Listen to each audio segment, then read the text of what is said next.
কক্সবাজারে নবনির্মিত একটি এলপিজি স্টেশনে ভয়াবহ বিস্ফোরণে ফায়ার সার্ভিসের সদস্য সহ অন্তত ১০ জন দগ্ধ হয়েছেন। অগ্নিকাণ্ডে স্টেশনে পার্ক করা একাধিক যানবাহন পুড়ে গেছে। সেনাবাহিনী ও ফায়ার সার্ভিসের যৌথ চেষ্টায় আগুন অনেকটা নিয়ন্ত্রণে আসলেও এখনও ঝুঁকি কাটেনি বলে জানিয়েছে ফায়ার সার্ভিস। কামরুল ইসলাম মিন্টুর প্রতিবেদন।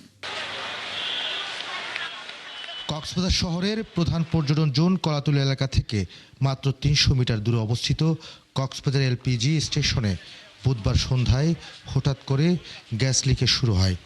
মুহূর্তের মধ্যেই আশপাশের এলাকা ঘন ধোঁয়া ও গ্যাস আচ্ছন্ন হয়ে পড়ে।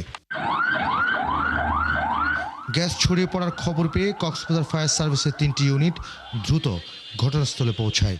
সে সময় গ্যাস থেকে আগুনের সৃষ্টি না হলেও পরিস্থিতি ছিল অত্যন্ত ঝুঁকিপূর্ণ। পরে রাত 8:30টার দিকে আকস্মিকভাবে বিস্ফোরণ ঘটলে স্টেশন জুড়ে আগুন ছড়িয়ে পড়ে।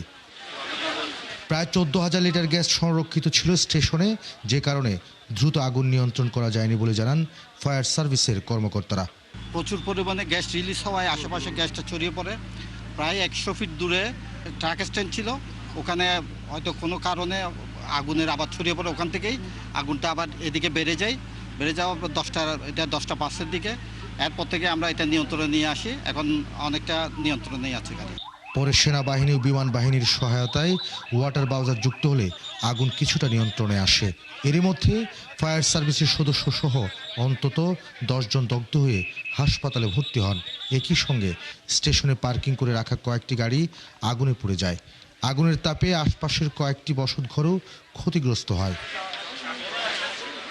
প্রধান সড়কের পাশে গ্যাস স্টেশনে অগ্নিকাণ্ডের ঘটনায় নিরাপত্তাজনিত কারণে কক্সবাজার ঢাকা মহাসড়কে যান চলাচল সাময়িকভাবে বন্ধ করে দেয় পুলিশ ও সেনাবাহিনী। প্রত্যক্ষদর্শীদের অনেকেই এই ঘটনায় ফায়ার সার্ভিস ও স্টেশন কর্তৃপক্ষের দায়িত্ব নিয়ে প্রশ্ন তুলেছেন। ঘণ্টাখানেক একটু নিয়ন্ত্রণ আসছিল, নিয়ন্ত্রণ আসার পর দেখলাম ব্রিফিং করতেছে ফায়ার সার্ভিস। পরে দেখলাম যে এখানে হঠাৎ করে 2টা বিস্ফোরণ হয়েছে। বিস্ফোরণের সাথে সাথে আগুনটা এখানে চলে আসছে, মেইন রোড ক্রস করে এখানে চলে আসছে। টাঙ্কি থেকে আসছিল, পরবর্তী এটাকে গ্যাস যখন ছাড়া হয়েছে, পরবর্তী পার্শ্ববর্তী ইয়া থেকে ওইটা আগুনটা চলে আসছে। এলাকার লোকজন আরও অভিযোগ করেন, জনবহুল ও পর্যটন প্রধান এলাকায় গ্যাস স্টেশন বসানোয় পুরো কক্সবাজার শহরই ঝুঁকির মুখে রয়েছে। এখানে যদি গ্যাস পাম্পটা যদি থাকে, এখন যে অবস্থা হচ্ছে, পরবর্তীতে আরো ভয়াবহ হতে পারে। আগুন নিয়ন্ত্রণে এলেও এখনো পুরোপুরি ঝুঁকিমুক্ত নয় পর্যটন জোন, এমন আশঙ্কা সবার। কামরুল ইসলাম মিন্টু, ৭১, কক্সবাজার।